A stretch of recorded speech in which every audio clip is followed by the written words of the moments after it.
من يهده الله فلا مضل له ومن يضلل فلا هادي له وأشهد أن لا إله إلا الله وحده لا شريك له وأشهد أن محمدا عبده ورسوله صلی اللہ علیہ وسلم۔ کل ہم نے علم کے متعلق پڑھا تھا کہ علم سیکھنا کیوں ضروری ہے، لیکن یاد رکھیے علم عمل کی چابی ہے۔ اگر آپ کے پاس صرف علم ہے تو یہ حقیقی طور پر فضیلت کی بات ہے، لیکن یہ علم آپ کو قیامت کے دن فائدہ تب دے گا جب اس کے ساتھ عمل وابستہ ہوگا۔ اس لیے شیخ الاسلام ابن محمد ابن عبد الوہاب رحمہ اللہ نے فرمایا الثانیہ العمل بہ، دوسری چیز جو ہمارے لیے جاننا بہت ضروری ہے وہ اس علم کے مطابق عمل کرنا ہے۔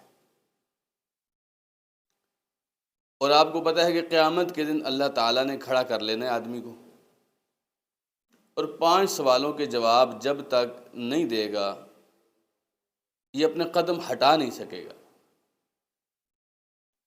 ان 5 سوالوں میں اس کی عمر کے بارے میں ہوگا سوال، اس کی جوانی کے بارے میں الگ سے سوال ہوگا، اس کے مال کے بارے میں 2 سوال ہوں گے کہ لایا کہاں سے تھا اور لگایا کہاں پر تھا، اور ایک اس کے علم کے بارے میں سوال ہوگا۔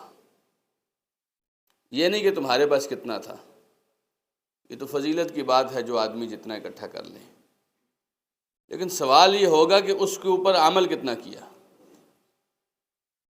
عن علمہ ماذا عمل بہ، اس کے اوپر عمل کتنا کیا۔ اب یہ جو علم ہم حاصل کرتے ہیں، اس علم کے ساتھ اگر عمل جڑا ہوا نہ ہو تو یہ علم نافع نہیں ہے۔ یہ علم نافع نہیں ہے۔ وہ علم جس نے آپ کی ذات کو فائدہ نہیں دیا، وہ علم کسی اور کو کیا فائدہ دے سکتا ہے؟ بلکہ عام طور پر مختلف چیزوں کی 3 قسمیں ہوتی ہیں۔ ایک چیز جو فائدہ دیتی ہے، ایک چیز جو نقصان دیتی ہے، اور ایک اس کی قسم ہوتی ہے کہ جو فائدہ بھی نہیں دیتی نقصان بھی نہیں دیتی۔ کئی لوگ ایسے ہوتے ہیں جو بے ضرر ہوتے ہیں، بے نفع ہوتے ہیں، اگر کسی کو فائدہ نہیں دے رہے تو نقصان بھی نہیں دے رہے۔ کئی چیزیں آپ کے گھر میں ایسی ہیں اگر مفید نہیں ہے تو نقصان دہ بھی نہیں ہیں۔ لیکن علم کی 2 قسمیں ہوتی ہیں۔ علم یا تو نافع ہوتا ہے، فائدہ دیتا ہے، یا پھر علم نقصان دیتا ہے۔ علم ایسے نہیں ہوتا کہ بے ضرر ہے اور بے نفع ہے۔ اگر آپ کو فائدہ نہیں دے رہا تو لازمی طور پر آپ کو نقصان دے رہا ہے۔ اگر دنیا میں آپ کو اس کے نقصان کا علم نہیں بھی ہوا تو آخرت میں آپ کو پتہ چلے گا علم نے آپ کو کیا نقصان دیا ہے، اگر اس کے ساتھ عمل وابستہ نہیں ہے۔ بہت بڑے محدث گزرے ہیں امام خطیب بغدادی رحمہ اللہ، انہوں نے باقاعدہ طور پر اس موضوع پر ایک چھوٹی سی کتاب لکھی ہے، اس کا نام ہے اقتضاء العلم العمل، کہ آپ کے علم کا یہ تقاضا ہے کہ اس کے اوپر عمل کیا جائے۔ علم کا یہ تقاضا ہے، اگر علم کے اوپر عمل نہ ہو تو ایسا علم آپ کے لیے میرے لیے نقصان دہ ہے۔ حتیٰ کہ نبی کریم صلی اللہ علیہ وسلم نے فرمایا القرآن حجۃ لک او علیک، قرآن یا تو آپ کے حق میں دلیل ہے، قیامت کے دن قرآن مجید آپ کی سفارش کرے گا، اللہ تعالیٰ کے سامنے آپ کی بات کرے گا، آپ کا مقدمہ پیش کرے گا، او علیک، یا قرآن آپ کے خلاف دلیل ہے۔ اب ایک آدمی نے اللہ تعالیٰ کی ساری آیتیں یاد کی ہوئی ہیں لیکن اس کے دل میں اللہ کا خوف نہیں ہے، ایسے آدمی کو قرآن کی آیتیں کیا فائدہ دے سکتی ہیں؟ اور اس کے مقابلے میں اگر آپ قرآن پڑھ کر حدیث پڑھ کر عمل کریں تو صحابہ کرام کہتے ہیں کننا نستعین علی حفظ الحدیث بالعمل به، ہم حدیث کو یاد کرنے کے اندر جو مدد لیتے تھے وہ عمل کے ذریعے لیتے تھے۔ یعنی اگر آپ نے ایک علم کی کوئی بات حاصل کی، کوئی مسئلہ آپ کو پتہ چلا، اس پر آپ نے عمل شروع کیا، تو آپ کو وہ مسئلہ زیادہ دیر تک یاد رہے گا، وہ بات آپ کی رگوں میں بس جائے گی۔ اب کتنی دعائیں ہیں فجر کے بعد کی، مغرب کے وقت کے اذکار ہیں، نماز کے اندر کی دعائیں ہیں، شاید آپ کو اس کی دلیلیں نہیں پتہ ہوں گی، لیکن آپ کو عمل پتہ ہے کہ یہ رسول اللہ صلی اللہ علیہ وسلم سے ثابت ہے۔ تو آپ کا علم محفوظ ہی آپ کے پاس تب رہ سکتا ہے جب آپ اس کے اوپر عمل کریں گے، اور اگر آپ اس کے اوپر عمل نہیں کریں گے تو یہ علم آہستہ آہستہ آپ سے روٹ جائے گا۔ بعض علماء کہتے ہیں کہ علم آ کر عمل کی چوکھٹ پہ کھٹکھٹاتا ہے، علم آ کر دستک دیتا ہے عمل کے دروازے پر۔ اگر تو عمل دروازہ کھولتا ہے تب تو علم اندر جگہ بنا لیتا ہے، اور اگر عمل کا دروازہ نہیں کھلتا علم واپس چلا جاتا ہے۔ اس لیے آپ بہت سارے علماء کو دیکھیں گے، ان کے پاس علم کی تو کثرت تھی، لیکن یہ علم ان کے دل میں جگہ نہیں بنا سکا، ان کی زندگی میں جگہ نہیں بنا سکا۔ پھر یہ علم نہیں ہوتا، پھر یہ معلومات ہوتی ہیں۔ اور اگر صورتحال ایسی ہو، پھر میرے عزیز بھائیوں، آپ کے پاس جتنا بھی علم ہے یہ قیامت کے دن آپ کو پکڑوا سکتا ہے۔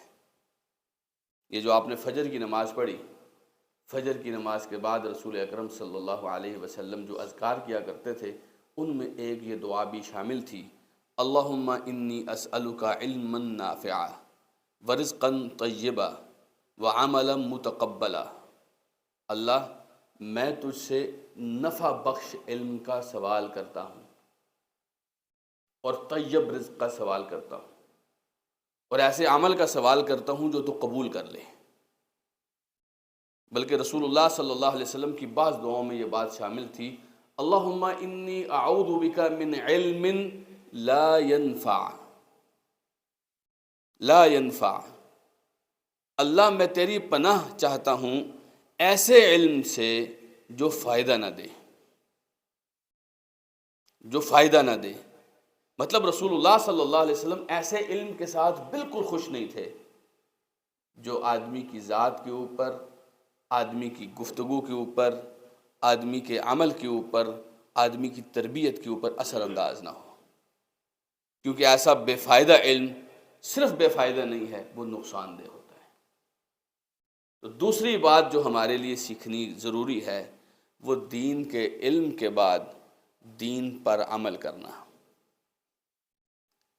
اور اگر آپ اور میں عمل نہیں کریں گے تو صورتحال کچھ ایسی ہو جائے گی جیسی علماء کرام یہودیوں کے بارے میں فرماتے ہیں کہ ان کے پاس علم بہت تھا، حجتیں، دلیلیں بہت تھیں، حتیٰ کہ یقین بھی تھا۔ اللہ تعالیٰ نے قرآن مجید میں فرمایا یعرفونہ کما یعرفون ابناءہم، یہ لوگ محمد الرسول اللہ صلی اللہ علیہ وسلم کو پہچانتے تھے اور خوب پہچانتے تھے، جیسے کوئی باپ اپنے بیٹے کی پہچان رکھتا ہے، ویسے یہ لوگ رسول اللہ صلی اللہ علیہ وسلم کو پہچانتے تھے، لیکن مانتے نہیں تھے رسول اللہ صلی اللہ علیہ وسلم۔ اب یہ صرف پہچاننا، اپنی کتابوں سے دلیلیں لے کر آنا کہ یہ وہی ہے، ان کو کیا فائدہ دیتا تھا؟ نبی علیہ الصلوۃ والسلام نے تو یہاں تک فرمایا کہ دنیا میں کسی کونے میں کسی آدمی کو میرے آنے کا پتہ چل گیا اور وہ مجھ پر ایمان نہیں لایا، پھر وہ یہودی مرے، عیسائی مرے، اللہ کو اس کی کوئی پرواہ نہیں ہے۔ ایمان لانا ضروری ہے۔ جو آپ کے پاس علم ہے وہ جتنا بھی ہے، ضروری نہیں کہ آپ عالم ہیں، ضروری نہیں کہ آپ محدث ہیں، ضروری نہیں کہ آپ اس مسند پہ بیٹھے ہوئے ہیں، آپ اس مسند پہ بھی بیٹھے ہوئے ہیں، آپ کے پاس آپ کی ضرورت کا علم آ رہا ہے، اور جو علم آ رہا ہے اس کے اوپر میرا اور آپ کا عمل کرنا بہت ضروری ہے۔ کئی دفعہ ایسے ہوتا ہے، ایک زندگی گزر جاتی ہے، آپ کو رسول اللہ صلی اللہ علیہ وسلم کی کسی سنت کے بارے میں پتہ نہیں چلتا۔ جب اتفاقی طور پر یا علماء کی کمزوری کی وجہ سے یا معاشرے کے ماحول کی وجہ سے آپ کوئی ضروری علم آپ کے پاس نہیں پہنچا، تب تک آپ کے اوپر عمل واجب نہیں ہوتا۔ لیکن جو چیز ضروری علم کی آپ کے پاس پہنچ گئی ہے، وہ پہنچنے کے بعد اگر آپ اور میں عمل نہیں کریں گے تو اس پہ ہم جواب دیں۔ اس بات کو آپ نے ذہن میں رکھنا ہے۔ دوسری چیز جو سیکھنی ضروری ہے وہ کیا ہے؟ عمل۔ اور اگر عمل ہوگا آپ کا علم راسخ ہو جائے گا۔ والراسخون فی العلم، قرآن مجید میں کچھ علماء کو راسخ فی العلم کہا گیا، مضبوط علم کے اندر۔ اور ایسا کیسے ہو سکتا ہے کہ ایک قرآن نے کسی کے دل میں تو جگہ بنائی ہے، دل تو لیڈر ہوتا ہے نا۔ اگر قرآن کا علم آپ کے دل میں ہے تو دل تو قائد ہے سارے جسم کا، جس کے بارے میں رسول اللہ صلی اللہ علیہ وسلم نے فرمایا الا ان فی الجسد مضغہ اذا صلحت صلح سائر الجسد واذا فسدت فسد سائر الجسد۔ اگر جسم میں ایک ٹکڑا ہے، اگر وہ ٹھیک ہو جائے تو سارے کا سارا جسم ٹھیک ہو جاتا ہے، اور اگر وہ خراب ہو جائے تو سارے کا سارا جسم خراب ہو جاتا ہے۔ اور وہ فرمایا الا وہی القلب، یاد رکھنا وہ جو ٹکڑا ہے وہ دل ہے۔ تو دل تو لیڈر ہے سب کا۔ اگر آپ کے دل میں علم نے جگہ بنائی ہے تو ضروری ہے کہ اس علم کا تقاضا آپ کے جسم پر نظر آنا چاہیے۔ ایسا بیکار عالم اسلام میں بالکل کوئی اہمیت نہیں رکھتا جس کو صرف آیتیں حفظ ہوں لیکن آیتوں کا حافظ نہ ہو، ان آیتوں کی اپنے عمل کے ذریعے سے حفاظت نہ کرتا ہو۔ ایسے لوگ دین کے لیے شرمندگی کا باعث ہوتے ہیں، دین کے لیے فائدے کا باعث نہیں ہوتے۔ تو دوسری چیز کیا ہے؟ عمل۔ تیسری چیز شیخ الاسلام محمد ابن عبد الوہاب فرماتے ہیں جو ہمارے لیے سیکھنی ضروری ہے، وہ ہے الدعوہ الیہ۔ اس علم کے اوپر جو آپ نے عمل کیا، یہ علم خانقاہوں کا علم نہیں ہے، یہ دین خانقاہوں کا، حجروں کا دین نہیں ہے جو آپ نے صرف اپنے گھر کے اندر کسی کونے کے تک محدود رکھنا ہے۔ یہ دین دعوت کا دین ہے، یہ دین لوگوں کو اس دین پر لگانے کا، بلانے کا دین ہے۔ ایسا نہیں ہے کہ آپ ذاتی طور پر بہت اچھے ہیں تو آپ بچ جائیں گے، نہیں، آپ لوگوں کو بلائیں گے، اس دین کی طرف دعوت دیں گے۔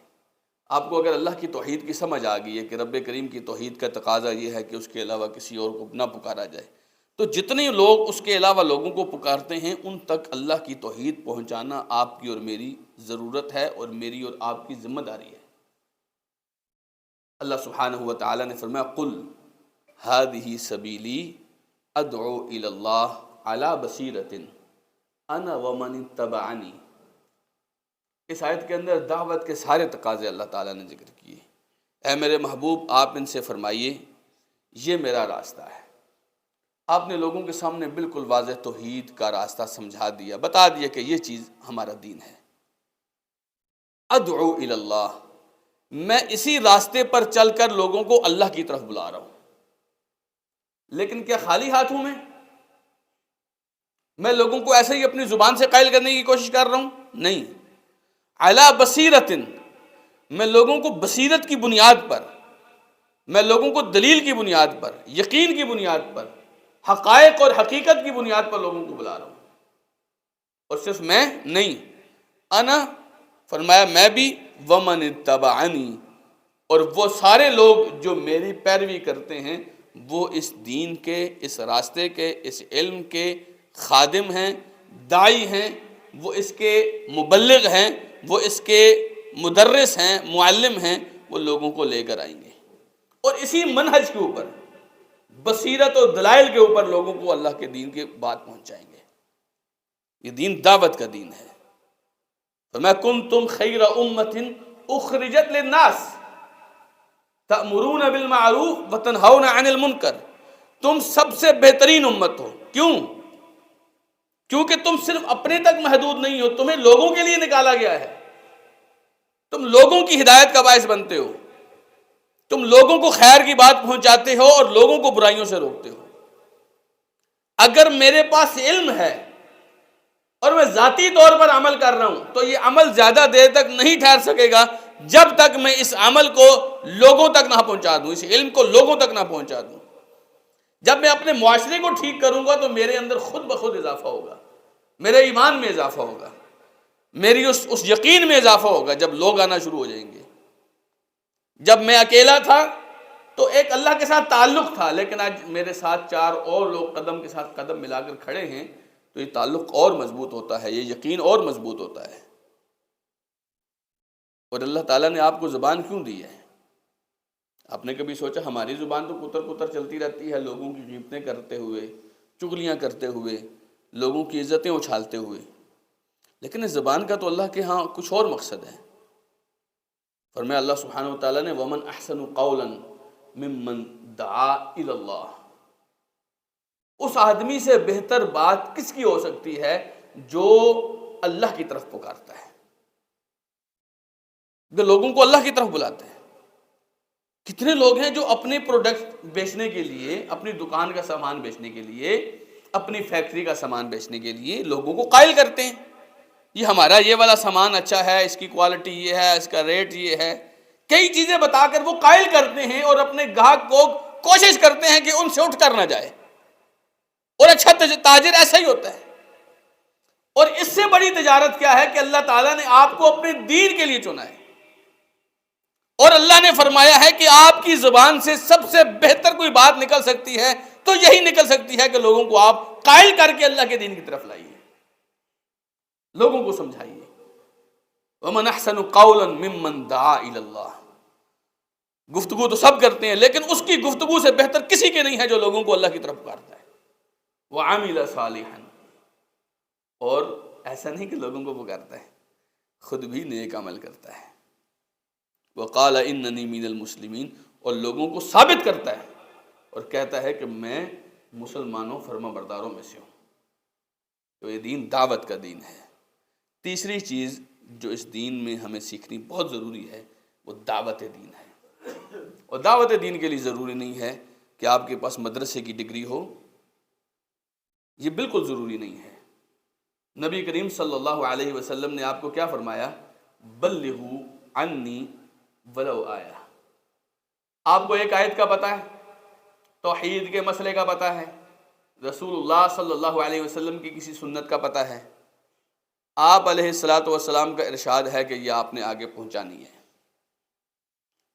جب حجۃ الوداع کے موقع پر رسول اللہ صلی اللہ علیہ وسلم نے بہت ساری احکامات، پیغام دیے لوگوں کو، تو آپ نے فرمایا فل یبلغ الشاہد الغائبہ، کہ دیکھو آج اس مجلس میں جو لوگ حاضر ہیں انہیں چاہیے وہ ان لوگوں کو پہنچائیں جو لوگ حاضر نہیں ہیں۔ تو یہ پہنچانا، یہ دعوت دینا، یہ اس دین کے تقاضوں میں سے ایک ہے۔ اس سے آپ کا دین مضبوط ہوگا، آپ کی دعوت مضبوط ہوگی، آپ کا عقیدہ مضبوط ہوگا، آپ کا اپنا عمل مضبوط ہوگا، اور آپ کا علم مضبوط ہوگا۔ تو یہ 3 سٹیپ ہیں مختلف۔ ایک چوتھا سٹیپ ہے، وہ انشاءاللہ اللہ تعالیٰ کی توفیق سے ہم کل پڑھیں گے۔ اللہ سبحانہ تعالیٰ مجھے اور آپ کو علم نافع عطا فرمائے، اس کے اوپر عمل نصیب کرے، اور اس علم کا خادم، داعی، مبلغ بنائے۔ وآخر دعوانا ان الحمد للہ رب العالمین۔